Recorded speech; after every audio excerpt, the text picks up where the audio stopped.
Okay. Hi, this is the presentation on AP Statistics, January 15th, 2019. And we are the group, we call ourselves the unknown number because we're the XYZ group. I'm Justin Xu, this is Elena Yuan, and this is Rennie Zhao. So for our projects, we want to investigate from one simple question.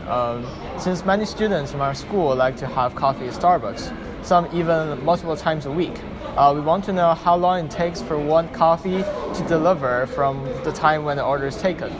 People, including especially the Starbucks staff, have different claims on how long it takes, but we want to know the exact number. For the experiment, we will be introducing this together. We choose to investigate this at Starbucks at ID Mall, which we are sitting right now, one of the most visited Starbucks in Binghu area. We randomly chose one day in a week, which is Tuesday, and 4 random hours for the opening hours to collect the data. And from the Starbucks staff, we got the information that the mean time for waiting for one drink is about 180 seconds. And based on our experience, we are concerned the actual time is fewer than that.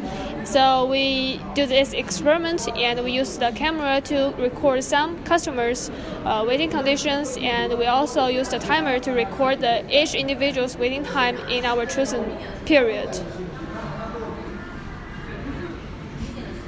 So we define the coffee making time as the time it took from the time when the order is made to the time when the coffee is ready to drink. And if the customer order 2 or more drinks, we will calculate the average time for each drink, and then we collect the data for each time period. Then we will use pictures and some demonstrations to show the data we collected, and then we will perform a 4-step process for the t-test. Then we will come up with a conclusion.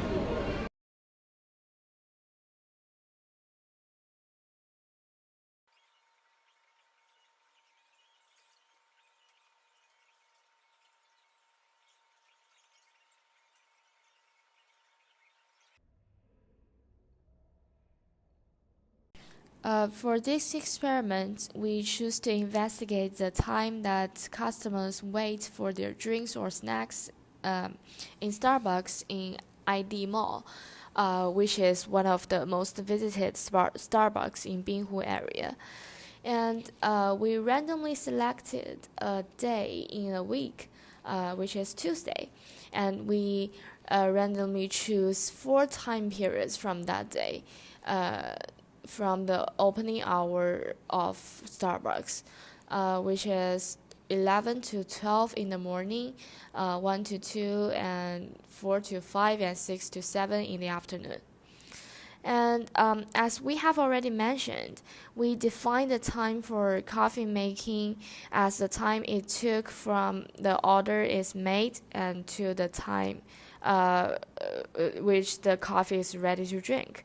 And if one customer ordered more than one drink, we will calculate and record the average time it takes to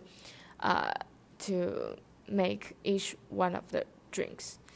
And from what the salesman in Starbucks has told us, that it will roughly take them about 120 seconds to make one drink, and here are the data we collected.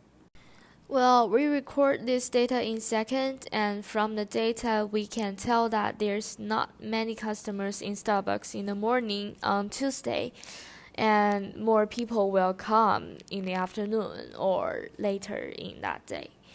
And according to the data, we come up with this table.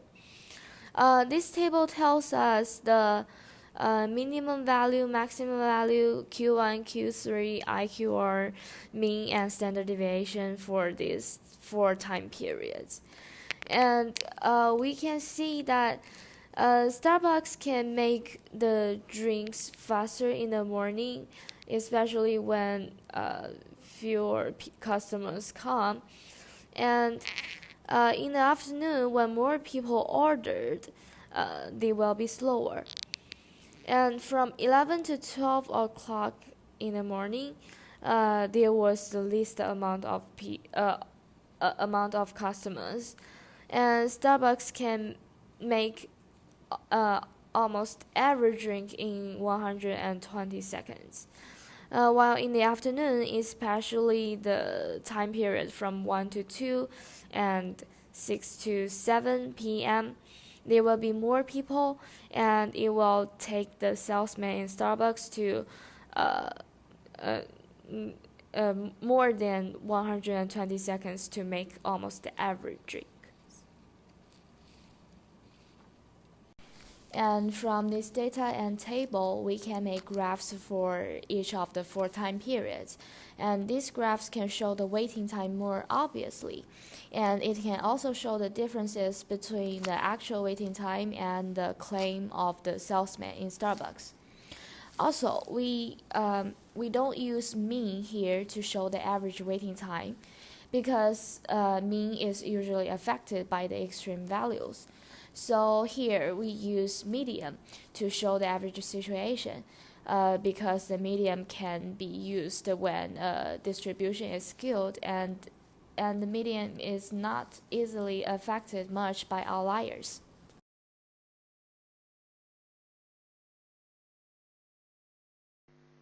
Here is idea generation part, and there are 3 things I want to elaborate. First, I want to explain that why we choose a stratified random sample. Because there are too many customers in ID Mall in Starbucks every day, so if we record every customer's waiting time, it is very time-consuming and costly. So we just to choose some time intervals and record the customers in these time intervals. And because we believe that some variables in this during the day may influence the waiting time, like during the noon break, more people may go to the Starbucks to buy some coffee, to buy some snacks, so the waiting time may be longer. And then we divide the business hours into 13 1-hour intervals.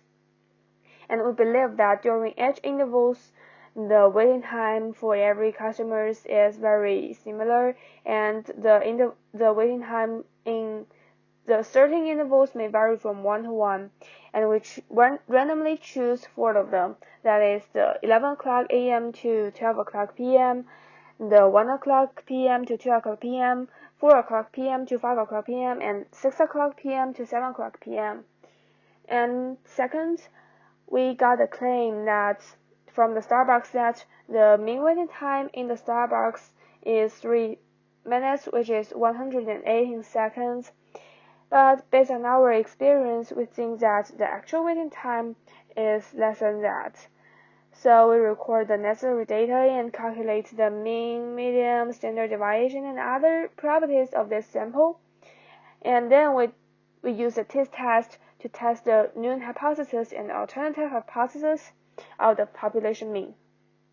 And third, I want to explain why we use the 95% confidence interval, because the smaller confidence intervals perhaps do not capture the actual time, and the very big confidence intervals provide a very big interval, very big range, so it is not very accurate.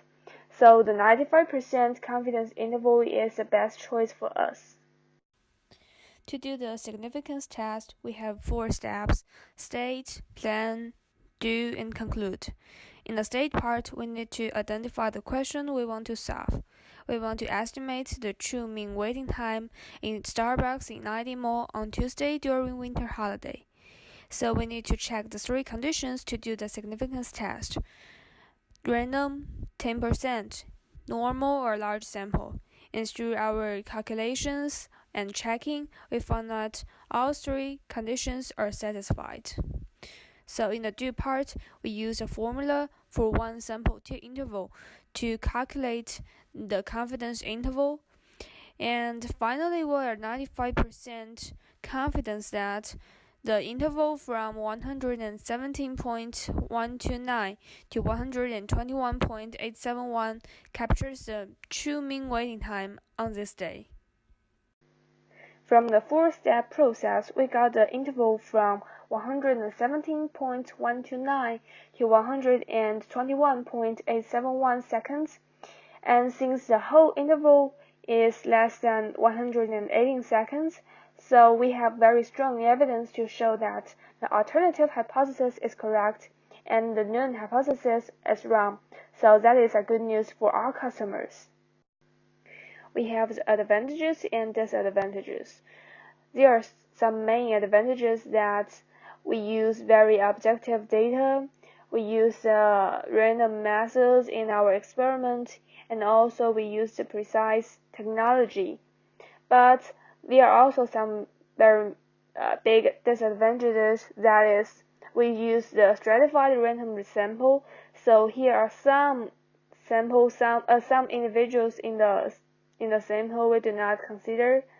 So we may have some variations from the actual mean waiting time. And second, during the very busy time in the Starbucks, there are too many people in the store, and the Starbucks do not call every customers when their drinks are finished immediately. So it is very difficult for us to correspond to each drink to the customers very quickly. So there may have some errors in our data.